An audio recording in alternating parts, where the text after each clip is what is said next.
Hey folks, welcome to the Cardboard Cave. We're here to do another board gaming unboxing, and I'll probably do a quick scan of the rules off camera and come back and show you briefly how the game works as well. But this is Dodos Riding Dinos, and what I do know about the game and the reason it appealed to me is they are very upfront, detestable games. The company behind this was very upfront that this is basically Mario Kart, the board game. That their goal was to make it as much like Mario Kart as possible. It's detestable games and Draco Studios. And I know they very much are going after Mario Kart as the feeling, because another game they came out with afterwards is basically Mario Party, the board game. It's literally a board game where I believe you're on an island and you're going around doing different mini games. So, but this game specifically, Dodos Riding Dinos, I've heard very good things about, that it really is Mario Kart the board game, but it's also just very simple, easy to get into, and just not a game to take seriously, but a lot of fun. I do have racing games in my collection, and though I tend to love them, to be honest, my wife really doesn't, it seems, at least the ones we've tried so far. So I don't go after a bunch of racing games because they can be hit or miss with people. It doesn't have to be a guy-girl thing, but in my experience, that's how it's worked out. So, unless we're having a guys gaming night, I kind of don't bring out the racing games. Again, I'm not saying girls can't absolutely love racing games, but in my little circle, that's exactly how it's played out, is the girls have not enjoyed the racing games. But this is not one to take seriously. This, I think, is more of, well, for example, my wife absolutely loves Mario Kart. And as far as I know, she doesn't care about any other racing game at all, but she loves Mario Kart. And I'm hoping this will be similar, that it's more about the zany action than being a pure racing game. So it does say 1 to 8 players, ages 8 and up, and 20 minutes. Now 20 minutes might be a little short, but I've heard it is pretty darn close to that. Like, it's a very quick game. As far as the 1 to 8 players, if you go to Board Game Geek, it sounds like 3 to 7 is more like the true recommended range. It does have a solo mode, it does have a 2-player mode, and the 8-player mode is also, there's some changes. But 3 to 7 uses the same core rules. It sounds like maybe like 4 to 6 might even be the sweet spot. So I think the more the merrier up to a certain point. Probably, like I said, 4 to 6 is probably your sweet spot, but it seems to be recommended with anywhere from 3 to 7 by most people. And some people do like the 2-player mode as well, but clearly it is sort of a more the merrier kind of game. But anyways, let's just go and open it up. Quit yapping our flaps.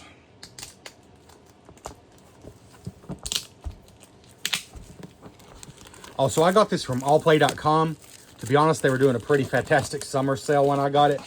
That is over. I was hoping it was still going on, because I just received this in the mail an hour ago.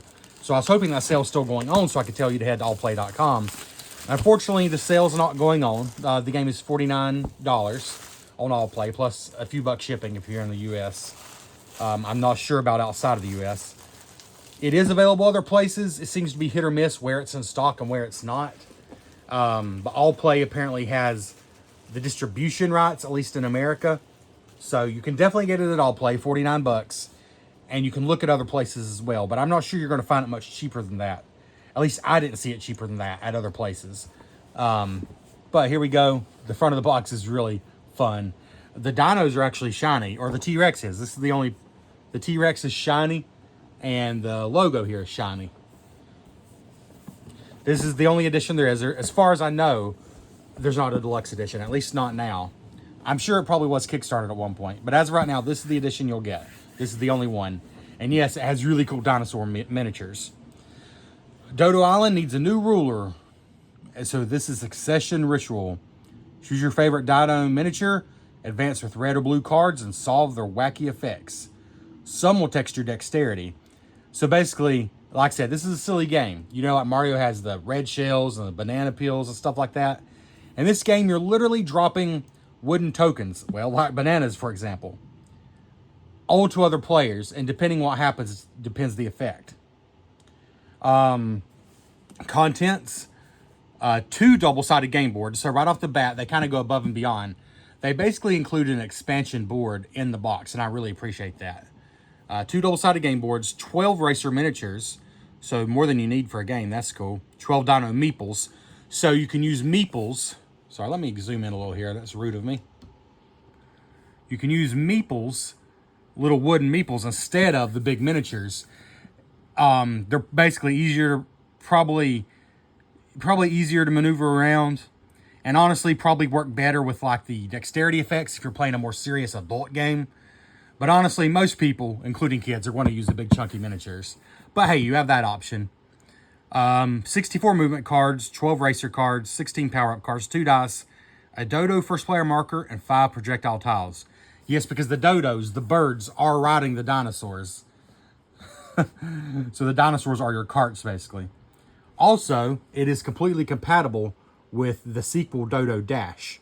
From what I understand, Dodo Dash is actually an even simpler, even maybe quicker game.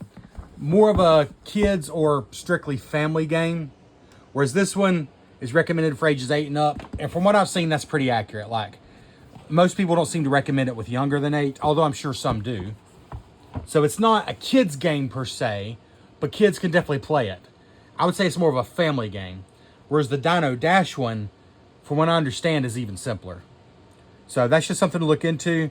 I think this one has like twice as much content as far as more characters, 2 double-sided maps. But the other one it does cost a little bit less. I think it's $39 on Allplay's website. And I think it's even simpler. So if that's what you're looking for, maybe look at the Dino Dash one. Also sold on Allplay. So first we have the manual, and we'll just look real quick. We got all our components there. Little story. So here's the setup and explaining what a card looks like. And then here's 2 pages of rules with the big fonts. And then 3, 4, and there's the end of the game right here. So 4 pages of core rules. And like I said, it's pretty big fonts. And in those 4 pages, you've got descriptions of all 4 tracks. So it's not a ton of rules. Actually, you know what? This is explaining the cut mode. So the game's only supposed to take about 20 minutes to do a race. Or you can do a 4-race cup mode where you basically continue your progress. And then you're looking at probably like an hour and a half or a little bit over an hour maybe. You can do that, but I love that the game only takes 20 minutes. So I'm not going to play that way, at least not for a while. So that means, where do the rules actually end? Oh my goodness. So on page 1, so here's setup, and here's page 1 of the actual rules. And there's the end of the race right there on page 1. And then here shows all the movement effects, which you're going to need to know that. And this is showing, honestly, it's 2 pages of rules. Honestly, it is. Because here's the actual core rules. Here's all the symbols. This is showing you all the different tracks. And you really don't need to read about all of them, just the one you're doing. Like, here's the first track. So really, it's 2 pages of core rules. And then here, so like I said, it's simple. 2 pages of rules. I mean, come on. And then here's if you want to play the cut mode. There's a whole page of how you can do that to play 4 races all at once. And then here is the 1-player mode, the 2-player mode, and how to add AI racers to your race if you want to do that. So that's only if you're playing 1 or 2-player mode. And here's the 8-player game variant. And here is an achievement board if you want to have achievements. There's the FAQ. And a quick reference guide. Which, looking how simple the game is, I think probably basically all the rules are going to be on here on the back. Yeah, so honestly, it's 2 pages of rules to play the main game. And then 1 little paragraph of special information about your track. So yeah, you can't beat that. Uh-oh, here's an errata sheet. The aggressive card limit is 1 in games with 1 to 4 players. Limit is 2 with 5 or more players. Okay, that's literally all it says. I guess that's something that wasn't made clear in the rules. Oh well, at least they put that in there. Ooh, the board.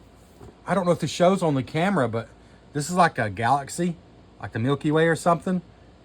And it's got like a reflective coating on it. That is very pretty. I don't know why I didn't. I don't remember anybody mentioning that. It's probably just that board, but that is super cool. What a nice touch. So we got 2 boards here, and they're both double-sided. And let me tell you, these are high-quality boards.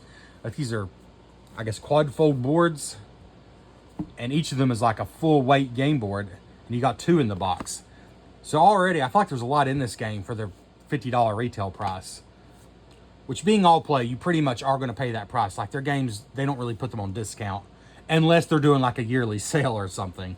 But like on a regular basis, they're not discounted. But still, that's a lot of board for a regular price game. And oh my goodness. So I'm genuinely surprised here because I guess I didn't quite realize what I was getting. This is so nice for a retail edition game. Those dice are huge. This is a custom tray. There's, looks like plenty of room for sleeved cards. There's a plastic, this is so nice. By the way, the box is very thick too. This is so nice. I tell you what, since I got this on sale, I feel like I've cheated them. But even at $50, this is a nice production. So nice. Little places here to easily lift this off. Oh, you take the whole tray out, I see. Oh, it looks like there's a promo down here. It keeps on giving. Look at the bottom of the box. Totally unnecessary. I don't think you use this for the game at all. But here's a little promo pack, which I assume everybody gets because, like I said, this is just a regular game. And it's been out a while. It's not like I got one of the first ones. It's been out for quite some time. I just now got it, so that's why I'm unboxing it. Because that's what we do here on Cardboard Cave. We don't really fuel the cult of the new. You know, we're not here to hype you up to get the brand new releases.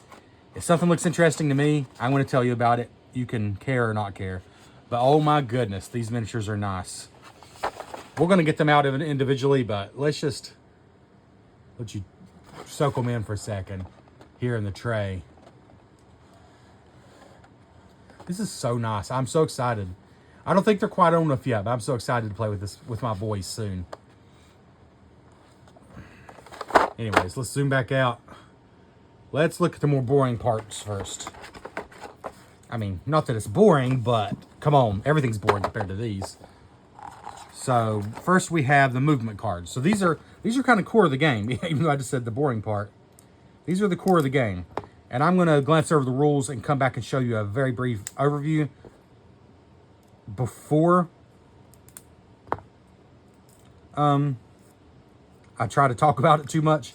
I just want to focus on the components right now. But these are the movement cards. And I believe they're secretly revealed. And I know there's a big deal if the red cards are more powerful, but if more than one person reveals them, then nobody gets to do the effect on the red card, basically. So you got to be careful about that. Upside down. So like there's some special cards. You can discard it. I think these are called scheme cards. I might be thinking about Fortnite. Anyways, they're cards that you can play. And it says you can discard it at the beginning of a race to take a fan from a player that has the most. I'm going to go on a limb and guess that might be for the cup mode.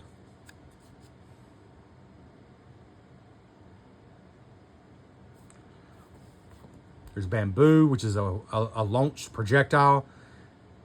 Your first hit deals an additional 4 damage, used once per race. A mango. Yeah, these I believe are all, let me look. I believe these are all used in the advanced cup mode where you're playing 4 races. Let's see. Shuffle the power-up cards and place the deck on the table. Power-up cards. Okay, that's what I got right here. So these are the power-up cards. These aren't the movement cards. I see. They got this back. Let me get all these out. Okay, there we go. So there's 16 of these. These are for the cup mode. And they basically give you advantages. I do think that's why somebody said they like the cup mode, is because these are cool. And some people said they want to use them in the regular mode. And honestly, some of them, there's no reason you couldn't, I guess. Here's a gummy bear once per round. During the running phase, you may discard a card from your hand and draw a card. They just do different things. Watermelon. Tomato. It's a crazy looking tomato. Dora. Dodos map.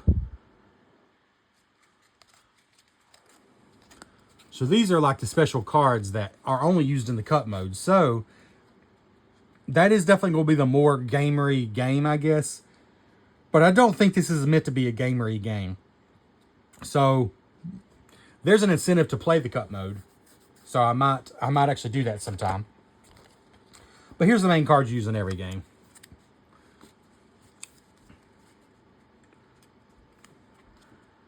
So it looks like that one's 0 movement, but you drop an egg as if it were a meteorite of 1 damage.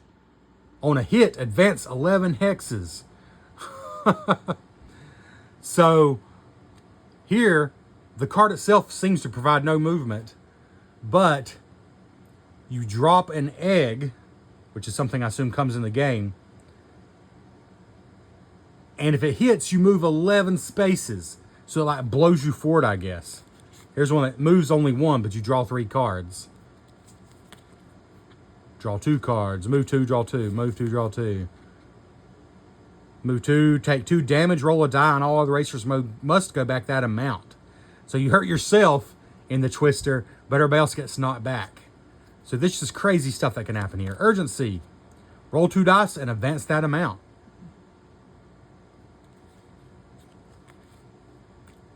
Roll or move 2, then throw 2 bananas of 1 damage. All hit racers must go back 2 spaces. So like there's just a lot. Like I guess every turn, everybody's choosing their cards. So there's going to be crazy stuff that happens. Grease and feathers. Take a random card from each racer ahead of you. So from what I understand, I'm not a big fan of take that games. I'm really not.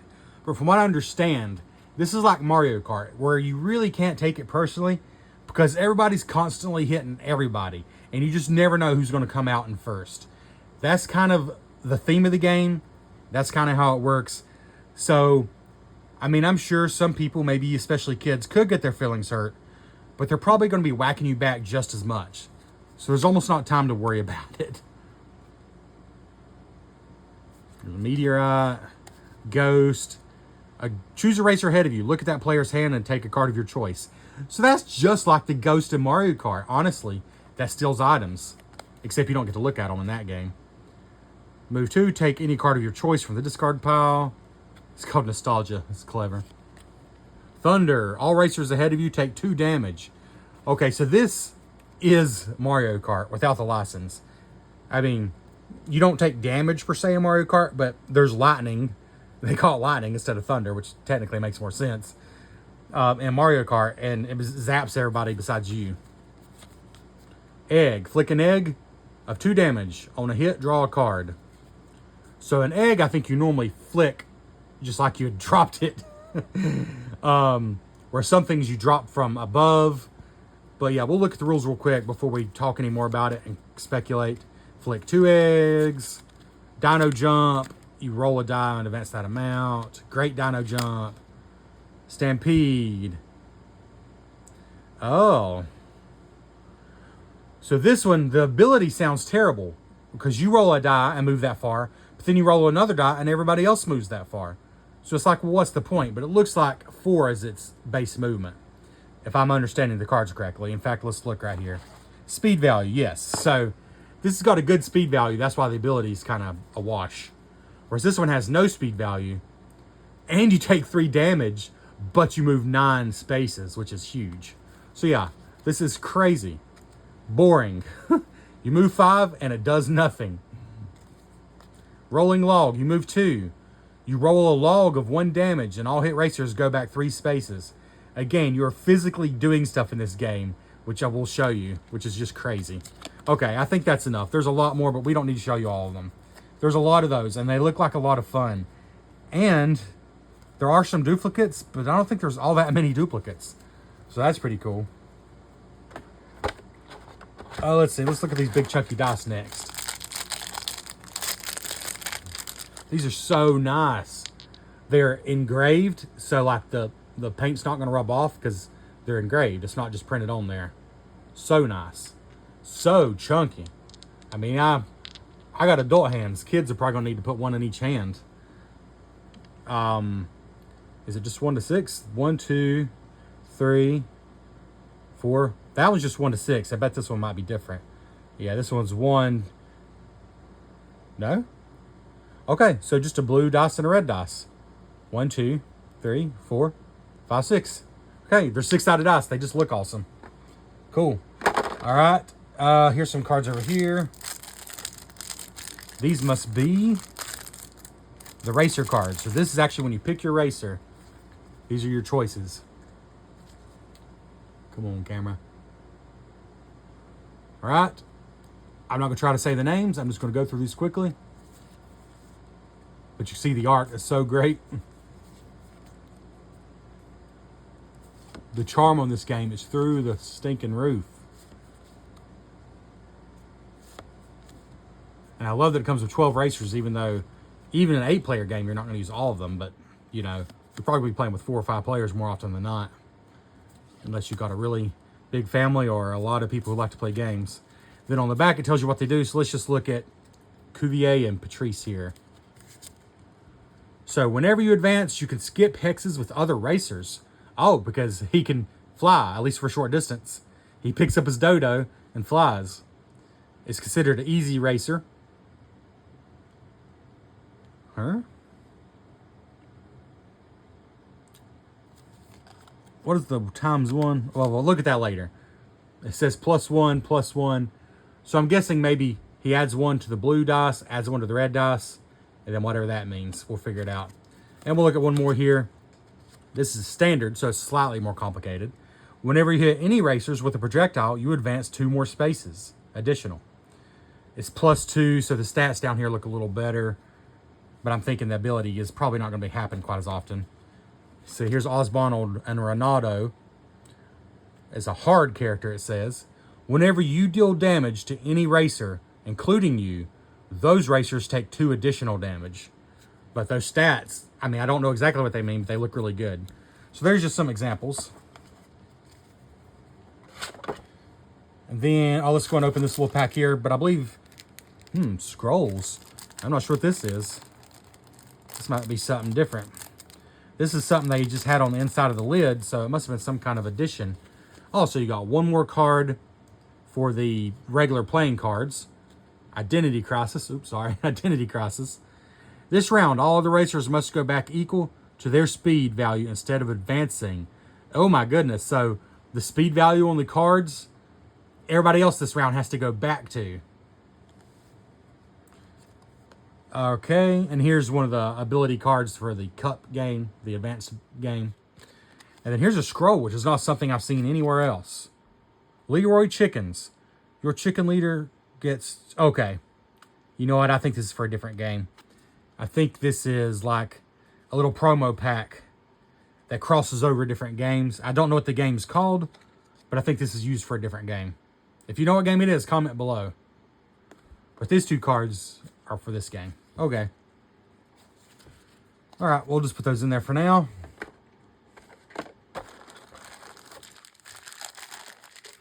So real quick, because some of you may never use these. It's funny though, in most games I would consider these pretty nice components. But in this game, these are, if you want to, you can use the Dino meeples instead of these nice miniatures we're about to show you. And they're perfectly nice. There's nothing wrong with them.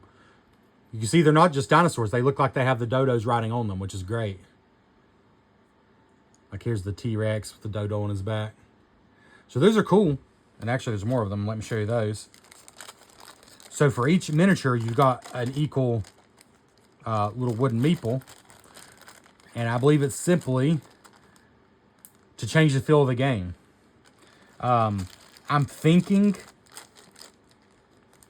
it'll probably make it maybe a little more skill-based, but also maybe a little harder, because these things you drop, which I'm about to show you, are really going to mess up the meeples here, because they're a lot lighter than the miniatures are. So it's cool they give you that option, though again, it's going to be hard to imagine not playing with the miniatures, because this is not a serious game to begin with, and the miniatures are definitely cooler. Now, I love wooden game components. I don't think every game needs miniatures. But this game is screaming for them because it's just crazy Mario Kart fun. And here's the things you drop. They're just wooden pieces. You got a banana, a feather, which I know you drop in a way that, you know, mimics a feather. For example, it's not going to fall as hard as a meteorite. These are painted. Here's the log. So nice. Pieces in this game are just all so nice. All double-sided. Okay, we'll leave those out. All right. Now, let's take a look at these miniatures. Okay. I'm not just saying this. These are some of the best, funniest, most fun miniatures that I've ever had in a game. Just absolutely fantastic. I'll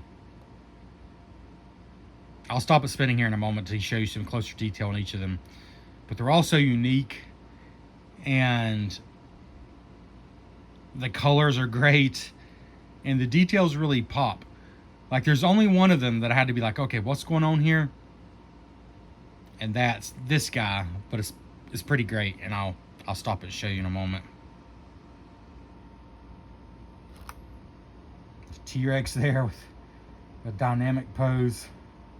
I love that the Dodos are riding the Dinos too. Like, it's not just the Dinos. That would be fun. But the riders really sets it over the top. Let them all spin around here, then I'll stop it. There we go. Okay. Let's see. So, I'm not trying to go over what they all are, but just to show you some close-up detail. Really great stuff here.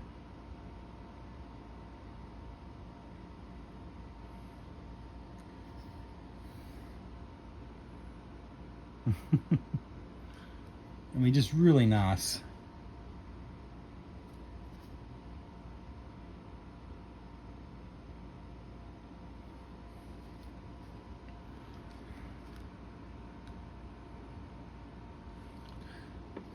Here's the pterodactyl, which is carrying his rider. There's a lazy rider right there. This one, they're all great, but we don't have time to look at them all. This video is already gonna be so long. It's like, what's going on here exactly?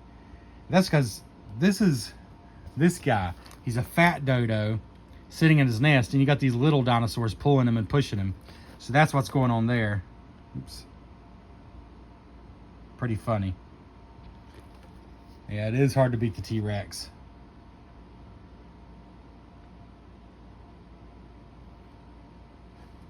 But he is far, far from the only cool one. That one's practically ferocious looking. Look, this one has the dodo strapped to his back.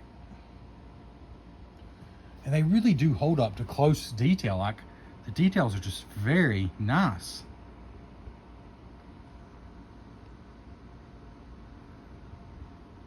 Look at the dodo hanging on here. I mean, what is going on with him? He's upside down. He's basically getting choked. He's getting choked by the reins. Just fantastic. Fantastic miniatures. Holy cow. This is not a deluxe edition. This is a regular edition. This is above and beyond. Yeah. So cool. So real quick, just going to show you the 4 different boards, the 4 different tracks. They have an inner and an outer loop, like this little tiny short race here, the red arrows. And then it looks like the blue is like the main track around the outside. But even then, there's like, I assume, dangerous shortcuts. Very cool.